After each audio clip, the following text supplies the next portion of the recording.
সীতারাম ইয়েচুরি তিনটা টার্ম সাধারণ সম্পাদকের দায়িত্বে বৃত ছিলেন এবং পুরো সময়টাই আরএসএস নিয়ন্ত্রিত বিজেপির শাসন। ক্রমে ক্রমে যেটা পার্টির উপলব্ধির মধ্যে এসেছিল,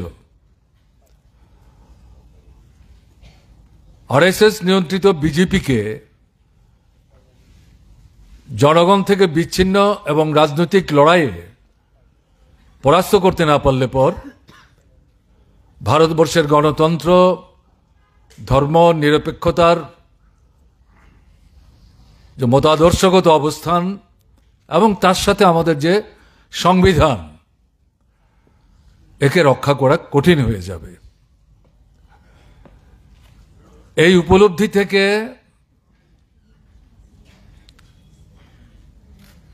আমাদের পার্টির যে 3 বছর পরপর কংগ্রেস হয়, মহাসম্মেলন হয়, তার যে প্রধান প্রতিপাদ্য বিষয় সেটা হচ্ছে রাজনৈতিক প্রস্তাব, পলিটিক্যাল রেজলিউশন যেটাকে আমরা বলি, এবং তার অনুসারী হচ্ছে পলিটিক্যাল অর্গানাইজেশনাল রিপোর্ট। এটাকে আমরা রেজলিউশন বলি না, এটা রিপোর্ট, আত্মসমীক্ষা, আত্মবীক্ষণ, মূল রাজনৈতিক লাইনটাকে কার্যকরী করার প্রশ্নে সেটাই তার মধ্যে থাকে। তার জন্য এটাকে আমরা রিপোর্ট বলি। তো পলিটিক্যাল যে রেজলিউশন, রাজনৈতিক যে প্রস্তাব, সেই প্রস্তাবের মূল কথাটা যেটা ছিল, রাজনৈতিক প্রস্তাবের মধ্যে যে বিষয়টাও জোর দেওয়া হয়েছিল, অর্থনৈতিক যে মূল বিষয়গুলো, এগুলো বাদ দিয়ে আমরা যদি শুধু এই বিষয়ের উপর নিজেদেরকে সীমাবদ্ধ রাখার চেষ্টা করি, জনগণের বিরাট অংশ থেকে আমরা কিন্তু বিচ্ছিন্ন হয়ে যাব। তাতেও 3টা বিষয় সামনে এসেছিল। জিনিসপত্রের দরদাম বাড়ছে, এটাকে নিয়ন্ত্রণ করার জন্য কেন্দ্রীয় সরকারের কোনো ভূমিকা নাই, মানুষের সামর্থ্যের বাইরে চলে যাচ্ছে, কাজেই এটাকে নিয়ন্ত্রণ করতে হবে। বেকার সমস্যা, এটা স্বাধীন ভারতবর্ষের ইতিহাসে অতীতকে ম্লান করে দিয়ে এটা সীমাহীন জায়গায় চলে গেছে। অথচ এই যুবকদেরকে মোহগ্রস্ত এবং বিভ্রান্ত করার মধ্য দিয়েই বিজেপি সরকারে আসে। কাজেই বেকার সমস্যার সমাধান এবং তার সাথে সাথে যেটা আমাদের দেশের অর্থনীতির মূল ভিত্তি এখনো কৃষি, দেশের 70 থেকে 77% মানুষ গ্রামেই বাস করেন, তাদের বৃহত্তম অংশ প্রত্যক্ষ পরোক্ষভাবে কৃষির উপর নির্ভরশীল। সেই কৃষক রক্ত ঘাম ঝরিয়ে যে ফসল তারা ফলান, বাজারে যখন নিয়ে যান, তার ন্যায্য ন্যূনতম যে দাম, সে দাম তারা পান না। এই দাম তাদের পেতে সাহায্য করতে হবে। এই 3টি মূল বিষয়, এই 3টি মূল বিষয় তাকে সামনে রেখে শ্রমিক, কৃষক, মধ্যবিত্ত মেহনতি মানুষের সংঘবদ্ধ যে আন্দোলন, এটাকে শক্তিশালী করতে হবে। দুটোকে একসাথে করে লড়াই করার যে আহ্বান পার্টি কংগ্রেস থেকে এসেছিল, সীতারাম ইয়েচুরি পার্টির সাধারণ সম্পাদক হিসেবে এই লড়াইয়ে গুরুত্বপূর্ণ নেতৃত্ব দেওয়ার চেষ্টা করে গেছেন। সীতারাম নেই, পরিস্থিতির কিন্তু গুণ বলছে না। অনুসৃত যে কৌশল, মার্ক্সবাদী কমিউনিস্ট পার্টি যত সঠিক রণকৌশলী নির্ধারণ করুক, তার একক শক্তির ভিত্তিতে এটাকে বাস্তবিতা করা সম্ভব না। সারা ভারতবর্ষের যে ব্যাপকতা, জনসংখ্যা, তাতে আমাদের পার্টির যে শক্তি, এই শক্তির উপর ভিত্তি করে আমাদের একার পক্ষে তো এটা কার্যকরী করা সম্ভব না, অবাস্তব। কাজে এরকম পরিস্থিতিতে পার্টি কংগ্রেসই পার্টি যে লাইন, সে লাইন অর্থাৎ রাজনৈতিক যে দিশা, তাতে যেটা বলা হয়েছে অবিজেপি যে রাজনৈতিক দলগুলো গণতন্ত্রের অনুসারী, ধর্মনিরপেক্ষ দৃষ্টিভঙ্গির অনুসারী এবং সাধারণ মেহনতি মানুষের যে সমস্যাগুলো, এগুলো নিয়ে ভাবনা চিন্তা করেন, আমাদের সঙ্গে সব ব্যাপারে একমত না, কিন্তু সাধারণভাবে কাছাকাছি, বিজেপির সঙ্গে তারা যায় না। এরকম শক্তিকে ঐক্যবদ্ধ করে একটা বৃহত্তম মঞ্চ তৈরি করার মধ্য দিয়ে এদের বিরুদ্ধে, আরএসএস বিজেপির বিরুদ্ধে লড়াইটাকে আমাদের সুসংগত করতে হবে। এই কৌশল নিয়েই কিন্তু পার্টি অগ্রসর হওয়ার চেষ্টা করেছে এবং এই গোটা যে লড়াইটা, এই লড়াইয়ের ক্ষেত্রে কমরেড সীতারাম সাধারণ সম্পাদক হিসাবে নেতৃত্ব দানকারী গুরুত্বপূর্ণ ভূমিকা পালন করে গেছেন। কিন্তু প্রশ্ন হচ্ছে, সীতারাম নেই না, যেটা হিসেব করলে পরে দেখা যাবে 2014, 2019 এবং 2024, 2014-তে যা ভোট পেয়েছিল 2019-এ ভোট বেড়েছিল এবং 2024-এ যে ভোট এবং আসন সবকিছু ভোট দিয়ে ক্র্যাচের মতো সরকার তো তৈরি করেছে। এরা সাহায্য করেছে শ্রেণীগত দৃষ্টিভঙ্গি থেকে, যে রাজনৈতিক যে ভাবনা চিন্তা, মত আদর্শগত যে অবস্থান, তার উপর ভিত্তি করেই তারা বিজেপিকে সমর্থন করেছে, বিজেপি তাদের সমর্থন নিয়েছে এবং সরকার তারা তৈরি করেছে। এখন 24তম আমাদের যে পার্টি কংগ্রেস, এই পার্টি কংগ্রেসে বিগত লোকসভা নির্বাচনের যে ফলাফল, তার পর্যালোচনা নিরিখে আমাদের যে রাজনৈতিক প্রস্তাব, সেই প্রস্তাবের যে রাজনৈতিক লাইন, দিশা, তাতে প্রায় একই কথাই ভিন্ন ভাষায় আরো নতুন কিছু বিষয় যুক্ত করে পার্টি মহাসম্মেলন সিদ্ধান্ত গ্রহণ করে গোটা দেশের জনগণের দৃষ্টি আকর্ষণ করে বৃহত্তর লড়াই সংগঠিত করার চেষ্টা করুন, এই আহ্বান জানিয়েছে। এবং এই যে আহ্বান, একে বাস্তবায়িত করার প্রশ্নে পার্টি তার যে আত্মসমীক্ষা, আমাদের তো নির্বাচনী ফলাফল ডিসঅ্যাপয়েন্টিং, এই ভেরি ওয়ার্ড ওয়াজ আটার্ড, আমি শব্দটাই বলছি। নির্বাচনী ফলাফলের পর পার্টি কেন্দ্রীয় কমিটিতে পর্যালোচনা যখন হয়, তার যে ড্রাফট সীতারামই উপস্থিত করেন, পলিট ব্যুরোতে আলোচনা হয়, পলিট ব্যুরোর পক্ষ থেকে সে ড্রাফট যায়, তাতে ভেরি ওয়ার্ড ওয়াজ আটার্ড, ডিসঅ্যাপয়েন্টেড, হতাশাজনক, বিমর্ষ করার মতো। বাস্তব, এই সত্যকে তো অস্বীকার করা যাবে না।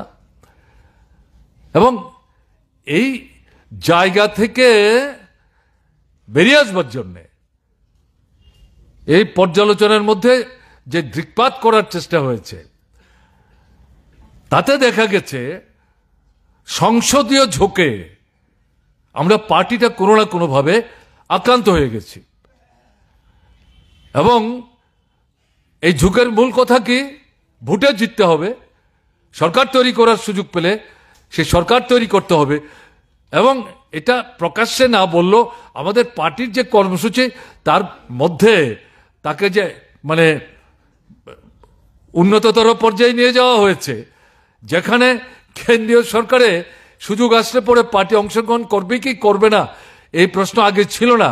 যখন আপডেট করা হয় পার্টি এই আপনার আমাদের কর্মসূচি, তাতে এটাও কিন্তু ইঙ্গিত দেওয়া আছে। কাজে এটা অনেকের মাথার মধ্যে কাজ করছিল, যদি কোনো না কোনোভাবে এরকম একটা পরিমণ্ডল তৈরি হয়, তাহলে কেন্দ্রের সরকারও আমাদের অংশগ্রহণ করার সুযোগ আসছে। সব মিলিয়ে একটা এই যে নির্বাচনী যে ঝোঁকটা, প্রবণতারা, পার্লামেন্টারিজম, এটা দারুণভাবে পার্টির কাঁধে চেপে বসেছিল। এবং এটা আরো মানে অন্তবীক্ষণের মধ্য দিয়ে যেটা পার্টি বলার চেষ্টা করেছে, পর্যালোচনা রিপোর্ট, এবং এটা আমাদের পলিটিক্যাল রেজলিউশনের মধ্যে এটা খানিকটা সংকেত দেওয়া হয়েছে। তাতে কি, তাতে গিয়ে দেখা গেছে অনেক জায়গাতে এটা অঘোষিতভাবে শ্রেণী সংগ্রামের পরিবর্তে এটা মানে শ্রেণী সমঝোতার মানে যে ভাবনা, অবস্থান, এটা অনুসরণ করতে দেখা গেছে। কারণটা কি? রুটি রুজির লড়াই, মজুরি বাড়াবার লড়াই, বেআইনি জমি উদ্ধার করে ভূমিহীনদের মতো জমি বন্টন করার লড়াই, এগুলি করতে গেলে পর আমরা যে বৃহত্তর মঞ্চ তৈরি করেছি, তাতে যারা যারা আছেন, এমন রাজনৈতিক দল আছেন, তাদের যে নেতৃত্ব, তারা এই সমস্যাগুলো সংশ্লিষ্ট রাজ্যে তৈরি করার ক্ষেত্রে তারা দায়ী, হয় সরকারে অথবা সরকারে নাই প্রধান শক্তি হিসাবে। কাজে আমরা যদি এই বিষয়গুলি নিয়ে লড়াই করার চেষ্টা করি, শ্রেণী সংগ্রামের কথা বলি, তাহলে এদের সঙ্গে আমাদের বিরোধ হবে, বিসম্বাদ হবে, সংঘর্ষ হবে। তাহলে ঐক্যটা কি করে হবে? ঐক্য যদি নষ্ট হয়, তাহলে ভোটে কি করে আমরা 2, 4, 4টা 5টা আসন পেয়ে এগুলি যদি মানে জয়যুক্ত হওয়ার চিন্তার মধ্য দিয়ে সরকারে অংশীদার হওয়ার সুযোগ নিতে চাইছি, এটা কি করে আমরা নেব? এই ভাবনা বিভিন্ন জায়গায় পার্টিকে কুড়ে কুড়ে খেয়েছে। এই আত্মসমালোচনার দৃষ্টি নিয়ে পার্লামেন্টারিজম এটা মানে ভোটে দাঁড়ানোই মূল প্রশ্ন না, প্রশাসনের উপর যে নির্ভরশীলতা, এই সবটা দিক থেকে মিলিয়ে সেখানে পার্টি যেটা বলার চেষ্টা করেছে, এখান থেকে বেরিয়ে আসতে হবে। জনগণ থেকে বিচ্ছিন্ন করো, রাজনীতির লড়াইয়ে পরাস্ত করো, এবং বিকল্প দৃষ্টিভঙ্গি নিয়ে জনস্বার্থবাহী এটা সমাজতান্ত্রিক সরকারের কথা কেউ বলছে না। অবাস্তব কল্পনা করে তো লাভ নেই। এটা গণতান্ত্রিক ধর্মনিরপেক্ষ সরকার, জনমুখী একটা ন্যূনতম কর্মসূচি। তা এই লড়াইটা করতে গেলে পর শ্রেণী সংগ্রাম, গণসংগ্রাম রাজ্যে রাজ্যে, এটা যদি আমরা সেভাবে তীব্র, তীক্ষ্ণ এবং ব্যাপকতর করতে না পারি, তাহলে এই লড়াই তো আমরা সাফল্য অর্জন করতে পারবো না। এই কথা আমাদের 24তম পার্টি কংগ্রেস, তার পলিটিক্যাল রেজলিউশন এবং তার যে পলিটিক্যাল অর্গানাইজেশন যে রিপোর্ট যেটা চূড়ান্ত হয়েছে, এই দুটোর মধ্যে একটা সমন্বয় সাধন করে এই আহ্বান পার্টি কংগ্রেস থেকে কিন্তু দেওয়া হয়েছে। এই জায়গায় যেটা বলতে হবে, সীতারামের বর্তমান সময়ে যে নেতৃত্বকে সামনে রেখে আমরা পার্টি নিয়ে মানুষের মধ্যে যাওয়ার চেষ্টা করছি, এই যে লাইন,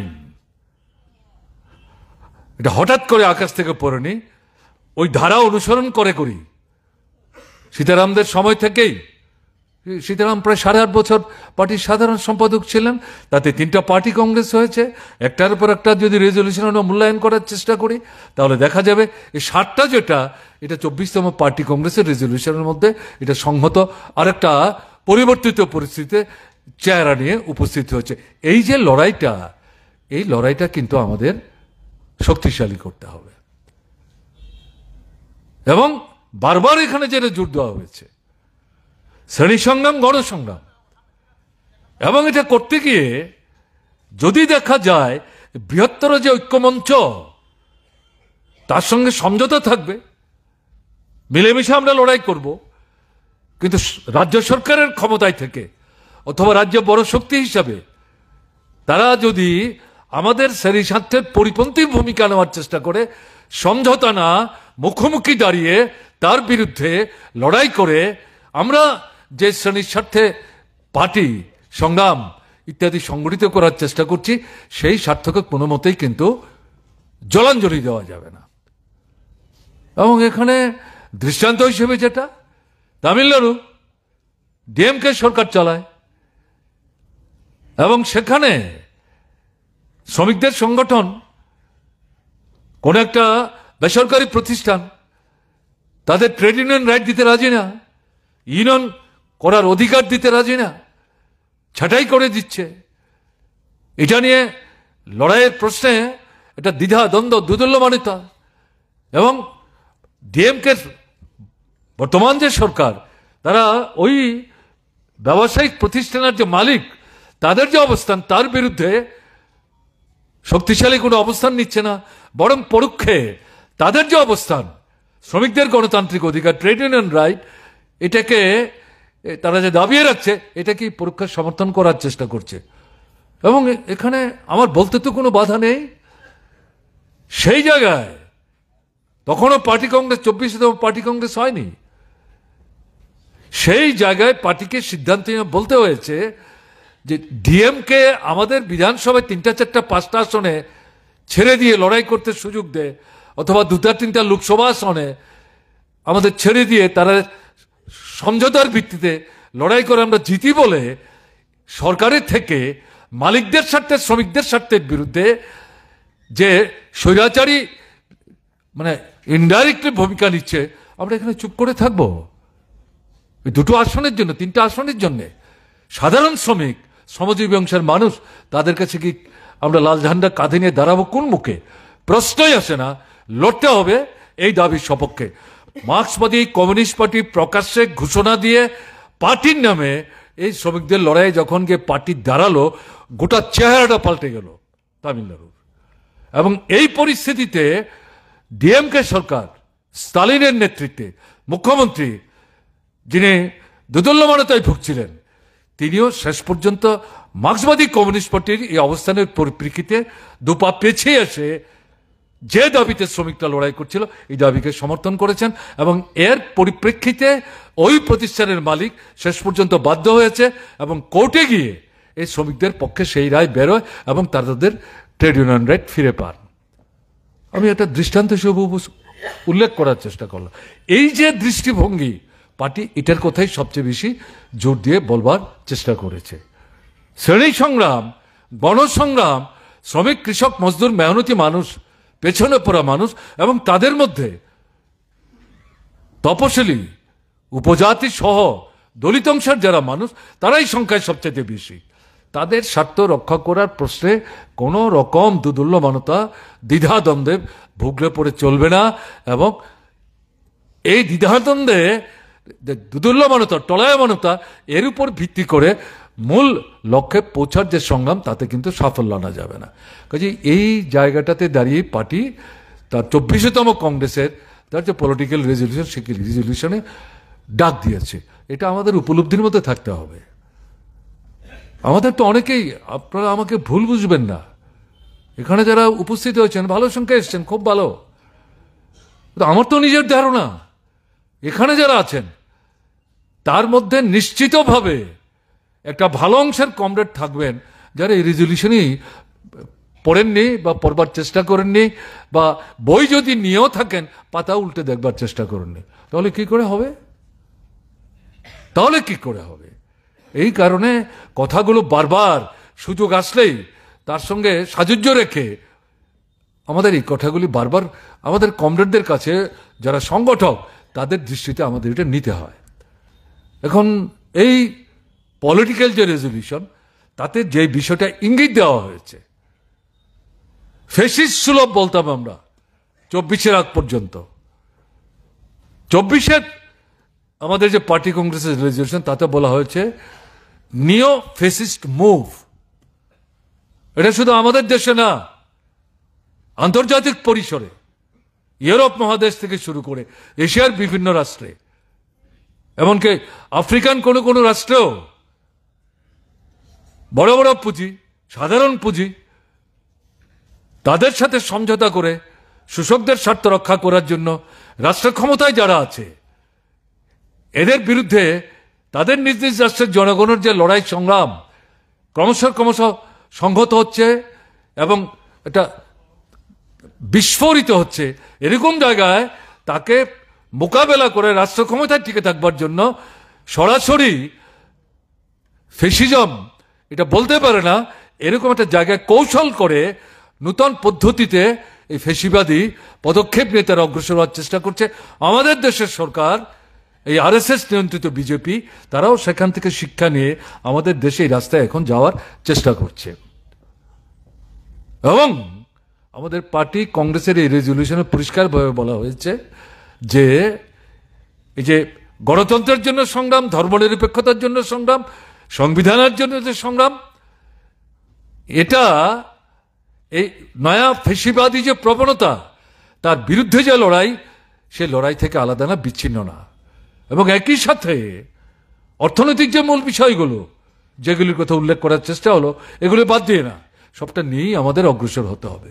তো আমরা এই সময়ের মধ্যে আমরা কি লক্ষ্য করছি? আমাদের পার্টি কংগ্রেস তো বেশি দিন হয়নি, 1 বছর এখনো হয়নি।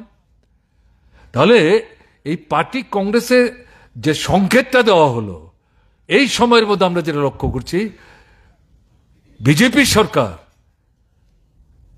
অন্যের কাঁধে ভর করে যে সরকারটা টিকিয়ে রাখবার চেষ্টা করছে, তার তো কোনো ভ্রুক্ষেপই নেই। সেই জায়গায় বড় ধরনের আক্রমণ সংগঠিত করে রাষ্ট্র ক্ষমতা কুক্ষিগত রাখবার জন্য যা যা করা দরকার সবই প্রায় তারা করার চেষ্টা করছে। টাকার তো কোনো অভাব নাই। এ তো নির্বাচনী বন্ড, সংবিধান বিরোধী, আমরাই প্রথম বলেছি। এখন সুপ্রিম কোর্ট আমাদের যে ভাষ্য, প্রায় একই ভাষ্য সুপ্রিম কোর্টও বলেছে যে না, এটা ঠিক হয়নি, এটা করা যাবে না, ভেঙে দেওয়া হলো। কিন্তু যতদিন ছিল তাতে যে বড় বড় পুঁজিপতিরা টাকা দিয়েছেন এই বন্ড কিনে, কাকে কত টাকা দিচ্ছেন তারাই বলে গেছেন। তার হিসেব থেকে দেখা যাচ্ছে 68 থেকে 72 ভাগ টাকা এককভাবে শুধু বিজেপি পেয়েছে। সেকেন্ড কংগ্রেস না, তৃণমূল কংগ্রেস, কংগ্রেস তৃতীয় পজিশন। মার্ক্সবাদী কমিউনিস্ট পার্টি প্রথম থেকে আমরা বলেছি যে এই ইলেকশন বন্ডের মাধ্যমে কোনো পয়সা আমরা নেব না। বড় বড় পুঁজি সব যারা, তাদের হাত থেকে চাঁদা নিয়ে আমরা পার্টি চালাবো না, নির্বাচনী লড়াই আমরা লড়বো না। এদের বিরুদ্ধেই তো আমাদের লড়াই, একটি পয়সাও তাদের কাছ থেকে আমরা নেইনি। আমি এটা উল্লেখ করার চেষ্টা করলাম। কাজেই এরা মনে করে বড় বড় পুঁজিপতিরা ইলেকশনে টাকা চাই, তাদের টাকার কোনো অভাব নাই। ইলেকশন বন্ড নাই, কিন্তু পয়সার কি অভাব? দোয়াতে পয়সা ছড়াচ্ছে তারা। আমরা ত্রিপুরায় তো এটা চাক্ষুষ করেছি। বিস্তৃত যাওয়ার দরকার নেই। প্রচার মাধ্যম আধুনিক যে ব্যবস্থায়, এটা শুধু পত্রিকা না, রেডিও টিভি থেকে শুরু করে নানাভাবে তার 85 থেকে 90 ভাগ এরা কুক্ষিগত করেছে। ন্যাচারালি এগুলি করতে গেলে পরে পয়সা লাগে, কোটি কোটি টাকা লাগে। গরিব নিম্নবিত্ত মানুষের পক্ষে এটা করা সম্ভব না। পুঁজি যাদের আছে, একদিকে ব্যবসায়িক স্বার্থ রক্ষা করে মুনাফা লুটা, আরেকদিকে এই মাধ্যমটাকে ব্যবহার করে তাদের শ্রেণী স্বার্থ রক্ষায় যে সরকারটাকে তারা সমর্থন করছে, যে সরকারটা তাদের জন্য দিবারাত্র পরিশ্রম করছে, তার পক্ষে দাঁড়িয়ে এই মাধ্যমটাকে কাজে লাগানো। এর 85 থেকে 90 ভাগ আরএসএস বিজেপি নিয়ন্ত্রিত করেছে। রাষ্ট্রশক্তিকে তারা ব্যবহার করছে। রাজ্যের সরকারগুলি যেখানে তারা ছিল আছে, এগুলিকে তারা ব্যবহার করছে। এই সমস্ত কিছু করার পরেও এরা যা দেখছে না, তারপরে তো ক্ষমতা ধরে রাখাটাকে নিশ্চিত করা যাচ্ছে না। এই পরিস্থিতিতে এরা সর্বশেষ যে পদক্ষেপ তারা নিতে শুরু করেছে, সেটা আমরা দেখলাম। ভোটের 3 মাস 4 মাস আগে সংশ্লিষ্ট রাজ্যের ভোটার তালিকার উলটপালট করে দেওয়া, যার নিদর্শন হচ্ছে বিহার। এবং এটা কি করে সম্ভব হলো? ইলেকশন কমিশন, শুনছিলেন তার যে চেয়ারম্যান, তার যে চরিত্রের এত বৈশিষ্ট্য, এত গুণ, বাহারি গুণ, এগুলো আমারও জানা ছিল না। জিতেন বলাতে আমিও কিছু নতুন নতুন জানলাম। শুধু সেনা, তার সঙ্গে যে 2-3 জন, কি করে এটা সম্ভব হলো? সুপ্রিম কোর্টই 52 সালের পর থেকে যখন নির্বাচন হয়, যে নির্বাচন কমিশনকে আমাদের সংবিধান স্বয়ং শাসনের অধিকার দিয়েছে। রাষ্ট্রের সঙ্গে তার কোনো সম্পর্ক থাকবে না, কোনো রাজনৈতিক দলের সাথে তার কোনো সম্পর্ক থাকবে না। স্বতন্ত্র সত্তা নিয়ে সম্পূর্ণ নিরপেক্ষভাবে এই নির্বাচন তারা সংগত করবেন। সেই 3 জনকে কারা বাছাই করবেন? প্রধানমন্ত্রী, লোকসভার বিরোধী দলের নেতা এবং সুপ্রিম কোর্টের চিফ জাস্টিস। এই 3 জন, এ নিয়ে কারোর কিন্তু কোনো প্রশ্ন ছিল না, কি কংগ্রেস বলুন কি মার্ক্সবাদী কমিউনিস্ট পার্টি বলুন, এ নিয়ে কারোর কোনো প্রশ্ন ছিল না যে এই যে কমিটি, হঠাৎ করে গিয়ে দেখা গেল নরেন্দ্র মোদী এটা পরিবর্তন করে দিলেন। বলো না এখানে চিফ জাস্টিস দরকার নেই, তো তাহলে চিফ জাস্টিসের জায়গায় কে আসবে? প্রধানমন্ত্রী তার মন্ত্রিসভার একজন সদস্যকে বাছাই করে চিফ জাস্টিসকে সরিয়ে দেওয়ার পর যে শূন্যতা তৈরি হলো, এই জায়গায় তাকে বসিয়ে দেবেন। তো নরেন্দ্র মোদীকে অন্য দলের মন্ত্রী পাঠাবেন নাকি? তার মন্ত্রিসভার মধ্যে বিজেপি ছাড়া আরো অন্যান্য দলের 2-4 জন মন্ত্রী আছেন। সে কি এতই নির্বোধ যে কায়দা কানুন করে ইলেকশন কমিশনটা বগল দাবা করতে চাইছে, অন্য দলের একজন মন্ত্রী পাঠাবে? বিজেপিরই লোক, কট্টর আরএসএস, এদের থেকেই বাছাই করে যে তার মুখের দিকে তাকেই তার অঙ্গুলি হেলনের সিদ্ধান্ত নেবে, এরকম লোক বাছাই করে দিলেন। এবং 3 জনের মধ্যে 2 জন হয়ে গেল বিজেপি আর একজন কংগ্রেস। তারাই ঠিক করলেন চিফ জাস্টিস, তারাই ঠিক করলেন আর 2 জন সদস্য। এবং এরা নভেম্বর, ডিসেম্বর, জানুয়ারি ভোটার তালিকা প্রত্যেক বছর এটা মোটামুটি ভাবে এটা সংশোধন হয়, মৃতদের নাম বাদ যায়, ঠিকানা নাই, তার কোনো খবর নাই, যোগাযোগ নাই, এরকম যদি চিহ্নিত হয় তাহলে পরে সেই নাম রাখার কোনো অর্থ নাই। বা যারা এখান থেকে বাইরে চলে গেলেন, অন্য জায়গায় নাম আছে, এখানেও নাম, একটা না একটা জায়গায় নাম তো কাটতে হবে। এই সমস্ত জিনিস করে 18 বছর যাদের হলো তাদের নাম তার মধ্যে যুক্ত করা হয়। তো সে তো নভেম্বর থেকে আরম্ভ হয়, চূড়ান্ত গিয়ে হয় জানুয়ারি মাসের প্রথম দিকে, মাঝামাঝি সময় সেটা পাবলিসাইজ করা হয়। এটাই তো পদ্ধতি। বিহারের ক্ষেত্র হয়েছে, তো বিহারের ক্ষেত্রে নভেম্বর ডিসেম্বরে তার ভোট হবে। তোমরা এখন গিয়ে জুন জুলাইতে গিয়ে চট করে তাদের যে জানুয়ারি মাসে যে ভোটার তালিকাটা চূড়ান্ত হলো, সেই তালিকাটা আবার নতুন করে এটাকে সর্বাঙ্গ সুন্দর করার কি প্রয়োজনটা দেখা দিল? বিহারে প্রথম বিরোধিতা করলো, তারা বুঝতে পেরেছিলেন এটা উদ্দেশ্যমূলক। পার্লামেন্টে স্লোগান উঠল, বিজেপি ছাড়া তার সঙ্গে দলগুলো যাদেরকে নিয়ে সরকার চালাচ্ছে তারা ছাড়া বাকি সমস্ত রাজনৈতিক দল, তারা সবাই যে ইন্ডিয়া ব্লকের মধ্যে আছেন এমন ঘটনা না, তার বাইরেও আছেন, সবাই মিলে প্রতিবাদ করছেন। এবং কি দেখা গেল, 65 লক্ষ ভোটার এই তালিকা থেকে বাদ পড়েছে এবং তার বড় অংশ মুসলমান, তারপরে তপশিলি, উপজাতি, শ্রমজীবী অংশের গরিব মানুষ, এবং এর মধ্যে গিয়ে যেটা দেখা গেল পরিযায়ী শ্রমিক। বিহারের মানুষ কাজ নাই, বড় বড় কথাবার্তা বলেন, বিহারকে ভারতবর্ষের শ্রেষ্ঠ রাজ্য করবেন, সেই রাজ্যে কাজ নাই, হাজার হাজার এই শ্রমজীবী গরিব মানুষ অন্য রাজ্যে গিয়ে কাজ করেন, কিন্তু ভোটার তালিকায় তার নাম বিহারে। ভোট যখন আসে তারা হয়তো সব ভোটে অংশগ্রহণ করে না, কিন্তু লোকসভা বিধানসভার ভোটে এটাই অভিজ্ঞতা, তারা আসেন, তারা ভোট দেন, আবার নিজের কাজের জায়গায় চলে যান। যারা আবার কাজ পান তারা সেই রাজ্য ছেড়ে নিজের রাজ্যে ফিরে আসেন, তাদের নাম সেখানে বাতিল করা হয়। এবং এই যে যাদের নাম বাদ দেওয়া হলো, প্রাথমিক মূল্যায়ন থেকে এই তথ্যগুলি যখন বেরিয়ে আসলো, এর মধ্যে যে পরিষ্কার যে এদের বড় অংশের ভোট বিজেপি এবং তার সহযোগীরা আগের নির্বাচনও পায়নি। এখন যে সরকারটা চলছে, যারা নভেম্বর ডিসেম্বরে নির্বাচনের সম্মুখীন হবে, এরা গত বিধানসভার নির্বাচনে উল্লেখযোগ্য সংখ্যক বিধানসভার আসনে 2 থেকে 4-5 হাজার ভোটের ব্যবধানে জয় হাসিল করেছে। বিহারের বিধানসভা কিন্তু ত্রিপুরার বিধানসভার মতো না, 60 আসনের বিধানসভা, তাদের প্রায় 300 আসনের বিধানসভা। আপনারা দেখেছেন ভোটার তালিকার ভোটারের সংখ্যা প্রায় 7.5 কোটি। এক একটা লোকসভার ভোটার 17-18 লক্ষ থেকে 20-21 লক্ষ। আমাদের রাজ্যে তো মোট ভোটারই 22 লক্ষ। তাহলে এক একটা যে বিধানসভা, তার আয়তনটা কি, ভোটারের সংখ্যা কত আমরা বুঝতে পারছি। এরকম আসনে এটা ত্রিপুরায় 3-4 হাজার বা 5 হাজার ভোটের জয়, বিরাট জয় বলি আমরা, ওখানে কিন্তু প্রশ্নটা তা না। এটা প্রায় নাক কেটে যাওয়ার মতো অবস্থা। বহু কষ্ট করে কোনো মতে সরকারটাকে টিকিয়ে রাখতে পেরেছে। এরা বুঝতে পারছে মাঝের 5 বছর সারা দেশে অথবা রাজ্যে এমন কোনো কাজ নীতিশ কুমার সরকার করেননি যাতে মানুষের মন জয় করে ব্যাপক ভোটের মানে একটা ফারাক তৈরি করে তারা বিধানসভা দখল করে সরকার করতে পারবেন। এই ভীতি থেকে বিহার হাতছাড়া করতে চায় না। হিন্দিভাষী যে রাজ্যগুলো ভারতবর্ষে আছে তার মধ্যে অন্যতম বড়সড় একটা রাজ্য বিহার।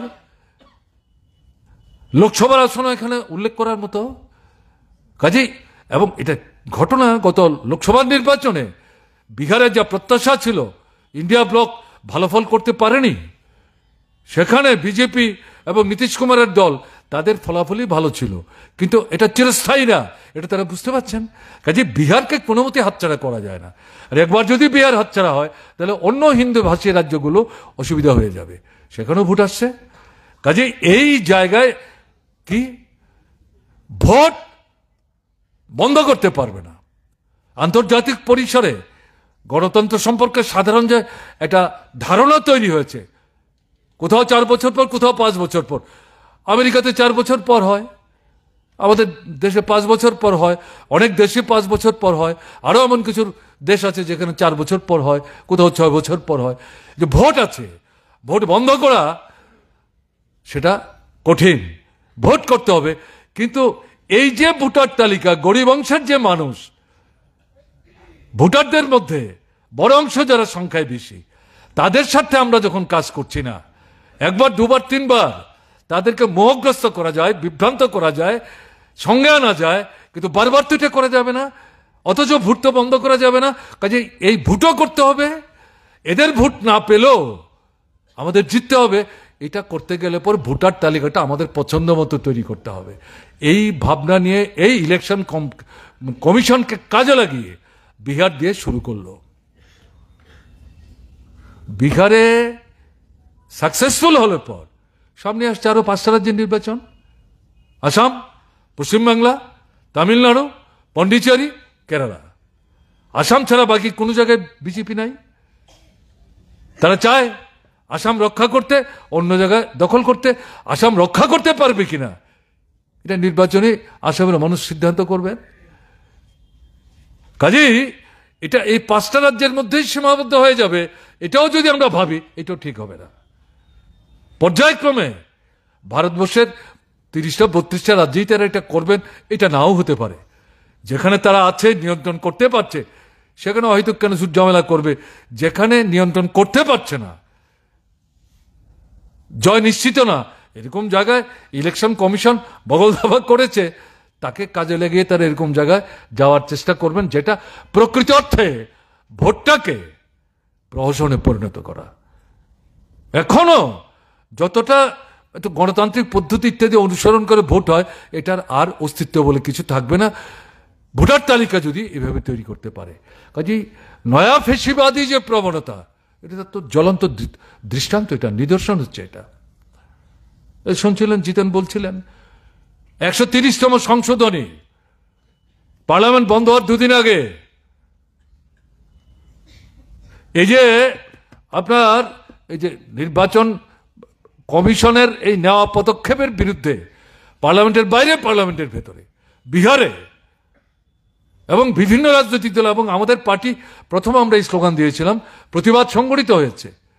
পার্লামেন্টে এটা নিয়ে আমরা কথা বলতে চাই। এখানে গিয়ে এত সংবিধান বুদ্ধা বলে, না না, এটা তো একটা ইলেকশন কমিশনের ব্যাপার, এটা আলাদা রকম তার সাংবিধানিক ব্যাপার, এটা নিয়ে আমরা কি করে পার্লামেন্টের মধ্যে কথা বলবো। এখানে এসে আবার সংবিধানের গুরুত্ব বিশেষভাবে বিজেপি বুঝাবার চেষ্টা করলো। কোনো মতেই এই নিয়ে কথা বলতে তারা রাজি না। কথা বলতে গিয়ে কি বলবেন? আত্মপক্ষ সমর্থনের কোনো সুযোগ নাই, ধরা পড়ে গেছেন, কথা বলতে দিবেন না। এই সেশন শেষ হওয়ার 2 দিন আগে সংবিধান তার মধ্যে অ্যামেন্ডমেন্ট আনলেন, 130 নম্বর অ্যামেন্ডমেন্ট। শুনছিলেন কি ব্যাপার? প্রধানমন্ত্রী, কেন্দ্রের মন্ত্রী, মুখ্যমন্ত্রী, রাজ্যের মন্ত্রী, এদের বিরুদ্ধে কোনো অভিযোগ যদি দায়ের হয় এবং এটা যদি মামলা হয় এবং এর পরিপ্রেক্ষিতে যদি এরা গ্রেপ্তার হন, 30 দিন যদি গ্রেপ্তার হয়ে থাকেন বা জেলে থাকেন, তারা যদি এরপরেও ক্ষমতা না ছাড়েন, 31 দিনের মাথায় তারা ঘোষণা করে ছাড়ার দরকার নেই, এমনিতেই স্বাভাবিক নিয়মেই এরা এই পথ হারাবেন। এই নূতন আইন আনছে, এই নূতন আইন আনছে, 3 ধারায় একই জিনিস। এই 3টা অ্যামেন্ডমেন্ট স্বরাষ্ট্রমন্ত্রী উপস্থিত করেছেন এবং আপনারা দেখেছেন, যা মানে ক্ষোভের যে বহিঃপ্রকাশ, এই আইনের পাতা ছিঁড়ে স্বরাষ্ট্রমন্ত্রীর মুখে তারা ছুঁড়ে মেরেছে, তাকে কথা বলতে দিচ্ছিল না, এক পায়ে দাঁড়িয়েছিল সেখানে। এই যে পরিস্থিতিতে শেষ পর্যন্ত বাধ্য হয়ে কি বলেছে, না আমরা সর্বদলীয় সাংসদদের নিয়ে একটা কমিটি তৈরি করে দেব, তারা একটা পরীক্ষা টিরীক্ষা করে দেবেন, তারপরে সামনের সংসদে আমরা এটাকে নিয়ে আলোচনা করবো। কি অদ্ভুত কথা! তোমাদেরই তো লোক এর মধ্যে বেশি থাকবে, কমিটি তো তুমি এভাবে বানাবে, সংখ্যাগরিষ্ঠ তোমার লোক, তোমার বিরুদ্ধে যারা এটার বিরোধিতা করছেন তারা বিরোধিতা করলেও সংখ্যাগরিষ্ঠতার জুড়ে ওই কমিটি থেকে আসবে, এটাই পার্লামেন্টে যাবে, সেখানে সংখ্যার জোর দেখিয়েই সব তুমি করছো, কাউকে কথা বলতে দিচ্ছ না। কিন্তু এর মধ্যে তো 9টা-10টা বিল পাশ করিয়ে নিয়েছ। ধনী ভোট মানে চিৎকার চেঁচামেচি করে যারা বলে আমরা এই আইনের পক্ষে আছি, যারা বিরোধিতা করছে এগুলিকে গাজ্যের মধ্যে রাখে না, স্পিকার বলে দিচ্ছেন পাস। তো এখানে তাই তোমরা করবে এরকম জায়গায়? দেখা গেল তৃণমূলের মতো দল ত্রিপুরাকে বাদ দিয়ে খোলাখুলি ভাবে যেখানে রিগিং করে রাষ্ট্র ক্ষমতায় টিকে থাকার চেষ্টা করছে, রাজ্যের সরকারে টিকে থাকবার চেষ্টা করছে, তার অন্যতম নিদর্শন হচ্ছে আমাদের পার্শ্ববর্তী রাজ্য পশ্চিমবাংলা। আন্তর্জাতিক জাতীয় পশ্চিমবাংলার প্রতিক্রিয়াশীল শক্তি ঐক্যবদ্ধ হয়ে বামফ্রন্টকে ক্ষমতাচ্যুত করে তৃণমূলকে সামনে রেখে জনবিরোধী এই সরকারটা প্রতিষ্ঠিত করেছে। এবং এদের মূল আক্রমণ এখানে যেমন মার্ক্সবাদী কমিউনিস্ট পার্টি বামফ্রন্ট, পশ্চিমবাংলা তো মার্ক্সবাদী কমিউনিস্ট পার্টি বামফ্রন্ট। এবং এই জায়গায় এই আক্রমণ মোকাবেলা করেই পার্টি অগ্রসর হওয়ার চেষ্টা করছে। সব জায়গায় সমানভাবে দাঁড়াতে পারছে ঘটনা তো তা না। এরপরেও পশ্চিমবাংলায় তৃণমূল কংগ্রেস আরেকটা নির্বাচনের প্রস্তুতি নিচ্ছে, সামনের বছর নির্বাচন হবে। এর আগ পর্যন্ত যে নির্বাচন হয়েছে জায়গায় জায়গায়, শুধু বিধানসভার নির্বাচন না, লোকসভার নির্বাচন না, এমনকি পঞ্চায়েত নির্বাচন, রিগিং ছাড়া তৃণমূল শাসিত পশ্চিমবাংলায় ভোট কল্পনাই কেউ করতে পারে না। সেই তৃণমূলের নেত্রী 3 দিন আগে ঘোষণা করেছেন এই যে জয়েন্ট পার্লামেন্টারি কমিটি তৈরি হয়েছে, 30 দিনের বেশি জেলখানায় থাকলে মুখ্যমন্ত্রীকে ক্ষমতা থেকে হটিয়ে দেওয়া হবে। এই আইন এটা পর্যালোচনা করার জন্য যে কমিটি, এই কমিটিতে আমরা নাই, আমাদের লোকরা অংশগ্রহণ করবে না। এবার বুঝতে পারছেন, তারাও কিন্তু হজম করতে পারছে না, তারাও হজম করতে পারছে না। পরিস্থিতিটা কোথায় যাচ্ছে এটাই আগাম আমাদের পার্টি কংগ্রেসের 24তম পার্টি কংগ্রেসের যে রেজলিউশন, তাতে উল্লেখ করার চেষ্টা হয়েছে নয়া ফেসিবাদী প্রবণতা। এটাই তো নয়া ফেসিবাদী প্রবণতা, এটার মধ্যে এটা পরিষ্কার হয়ে যাচ্ছে। পার্লামেন্ট শাসক দল ছাড়া কাউকেই কথা বলতে দিচ্ছে না, অথচ সংসদীয় ব্যবস্থায় এটা ঘোষিত না। আমরা আমাদের বিধানসভায় দেখেছি, যদিও এখন এটা অনুসরণ করে না, নৃপেন চক্রবর্তীদের সময় থেকে দেখেছি। আমি সচিন্দ্রলাল সিংহ, সুকুমার সেনগুপ্তের সময়ের কথা বলবো। বিরোধী দল বিধানসভায় তাদের কথা বলার সুযোগ দেয়নি শচীন বাবু বা সুকুমার বাবুরা, এটা তো বলা যাবে না। এবং আমাদের সরকার যখন ত্রিপুরায় চলত, বিরোধীদের অনুরোধে এবং তাদের দাবিতে নির্ধারিত তারিখের বাইরেও 1 দিন 2 দিন বিধানসভার সেশন আমরা বাড়িয়ে দিয়েছি। তারপরেও যে সময় ভাগ হতো, মোট যে আসন, মোট যে ঘন্টা, তা দিয়ে ভাগ করে মাথা পিছু মিনিট ঠিক করে যার যতজন তারা তা পাবেন। এতে করে বিরোধীরা যা পেতেন তার চাইতে বেশি সময় কথা বললেও স্পিকার শাসক দলের সমর্থন নিয়েই বিরোধীদের কথা বলবার সুযোগ দিতেন। বাইরে তারা এত কথাবার্তা বলার সুযোগ কোথায় পাবে? এখানেই বলবে। তারা তো জনগণের প্রতিনিধিত্ব করছে, শুধু শাসক দল কথা বলবে, না হলে এটা কিসের সংসদীয় গণতান্ত্রিক ব্যবস্থা? এখন দেখা যাচ্ছে আরএসএস নিয়ন্ত্রিত বিজেপি সরকার, এরা এটা পার্লামেন্টে বিরোধীদের মুখ বন্ধ করে রেখেছে, কথাই বলতে দিচ্ছে না। এবং এই যে সেশনটা গেল দেখেছেন, কথাই তো বলতে পারলো না। তাহলে এই যদি তিনটা বিষয় যদি চোখের সামনে আমরা আনি, তাহলে গণতন্ত্রের এর মধ্য দিয়েই তো তারা সলিল সমাধি রচনা করছেন। তারপরে যে ভোটটা হবে, সেই ভোটটা কি হবে? প্রহসন ছাড়া কি হবে? এই যে এই জায়গাটার মধ্যে দাঁড়িয়ে ব্যাপক যে আন্দোলন, সেই আন্দোলন কিন্তু আমাদের সংগঠিত করতে হবে। তাতে পার্টিকে, ভারতের কমিউনিস্ট পার্টি মার্ক্সবাদীকে গুরুত্বপূর্ণ ভূমিকা নিতে হবে। সারা ভারতবর্ষে সমানভাবে আমরা হয়তো পারবো না, যেখানে আছে সেখানে আমরা করব, কিন্তু এই জায়গায় পার্টিকে মাথায় রাখতে হবে। আবার ওই যে পার্লামেন্টারি যে ঝোঁক, এটা স্মরণ করি যেটা বলতে হচ্ছে, শ্রেণী সংগ্রাম এবং গণসংগ্রামকে খাটো করে না। ঐক্যমঞ্চ নামে শ্রেণী স্বার্থের বিরুদ্ধে ঐক্যমঞ্চের অন্তর্ভুক্ত কোন দল, তাদের সেই দলের নেতৃত্বে পরিচালিত সরকার যদি শ্রমিক কৃষকের স্বার্থের পরিপন্থী ভূমিকা নেয়, তার বিরুদ্ধে লড়াইয়ের ক্ষেত্রে আমাদের কিন্তু পেছপা হলে চলবে না। এটা মাথায় রাখতে হবে। ওটা হচ্ছে আসল শক্তি, ওটার মধ্য দিয়েই আমরা পায়ের তলার মাটি কিন্তু খুঁজে পাবো। এর উপর ভিত্তি করে আমাদের অগ্রসর হতে হবে। কাজে এই জায়গাটা মাথায় রেখে সামনের দিনে আমাদের কিন্তু লড়াই সংগ্রাম সংগঠিত করার জন্য অগ্রসর হতে হবে। সীতারাম নেই, কিন্তু তার বর্তমানে পার্টি কংগ্রেসের যে প্রস্তাব, সাংগঠনিক যে দিক নির্দেশ, অতীতের অভিজ্ঞতা থেকে যে দুর্বলতাগুলো যা চিহ্নিত হয়েছে, তার থেকে বেরিয়ে আসবার জন্য যে ধারা, যে নির্দেশ পার্টি কংগ্রেস দিয়েছে, তা মাথায় রেখে সামনের দিনে আমাদের কিন্তু আন্দোলন সংগ্রামকে ব্যাপকতর করতে হবে। মানুষের সাথে জীবন্ত সম্পর্ক গড়ে তুলতে হবে, আনুষ্ঠানিকতা পরিহার করে, এবং এলাকা ভিত্তিক ছোট্ট ছোট্ট 3-4টা বিষয়ের উপর ভিত্তি করে লড়াই, আদায়যোগ্য দাবি। আপনি গ্রামে রাস্তাঘাট জল কলের সঙ্গে বললেন আমরা সমাজতন্ত্র চাই, এটা শিশুসুলভ চপলতা হবে না। রাস্তাঘাট, জল কল, মাস্টার নেই, ডাক্তার নেই, ওষুধ নাই, রেশনে চাল পাওয়া যায় না, জমিতে সেচ নাই, এই যে বিষয়, তার উপর ভিত্তি করে এক সাথে 8টা-10টা দাবি নেওয়ার কথাও পার্টি বলছে না। 2-3টা ওই সময় যেটা জরুরি, তার উপর ভিত্তি করে লড়াই আদায় না হওয়া পর্যন্ত পর্যায়ক্রমে এক একটা স্তর থেকে আরেকটা স্তরে আমাদের যেতে হবে। শুরু হয়েছে, কিন্তু যতটা আমরা আশা করছিলাম সব জায়গায় সমানভাবে সেটা করা যাচ্ছে ঘটনা তা না। এটা করতে হবে। এটা বাদ দিয়ে সর্বভারতীয় আহ্বান কবে আসবে, রাজ্যভিত্তিক আহ্বান কবে আসবে, তার উপর ভিত্তি করে একদিন আগরতলায় জমায়েত করে ঝান্ডা কাঁধে দিয়ে একটা মিছিল করে নেতাদের বক্তৃতা শুনে চলে গেলাম, এলাকায় গিয়ে চুপ মেরে বসে থাকলাম, তাতে লাভ হবে না। বসে থেকে আবার 28-এর নির্বাচন এখন থেকে হিসাব করতে আরম্ভ করলাম, স্বপ্ন দেখতে পারবেন, হিসাব মিলবে না।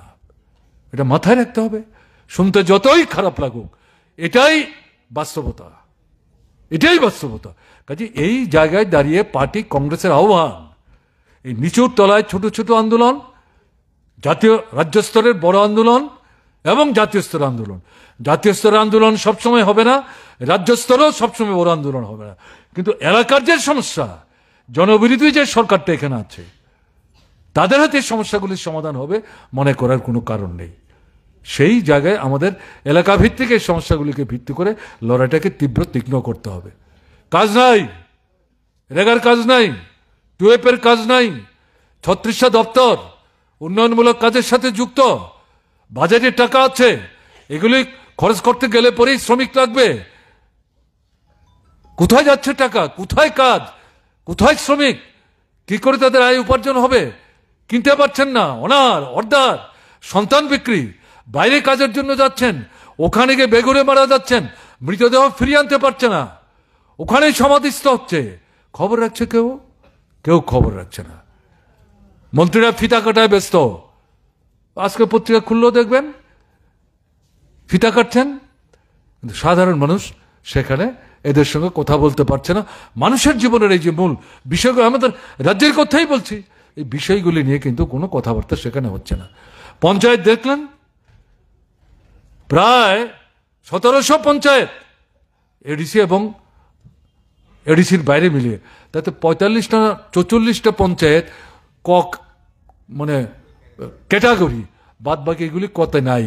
আর বামফ্রন্ট সরকারের সময়ে 95% পঞ্চায়েত ক্যাটাগরির ছিল। ভারতবর্ষের মধ্যে প্রথম 4-5টা রাজ্যের মধ্যে অন্যতম ছিল ত্রিপুরা। কোথায় নিয়ে গেছে ত্রিপুরাকে? দেখতে হবে, বুঝতে হবে।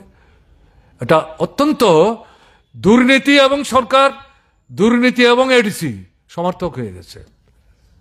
সুপ্রিম কোর্ট আবার এডিসির ভিলেজ কমিটির নির্বাচন কেন হচ্ছে না সরকারকে তাগাদা দিয়েছে। অনেক আগে সিদ্ধান্ত নিয়েছে, করেনি।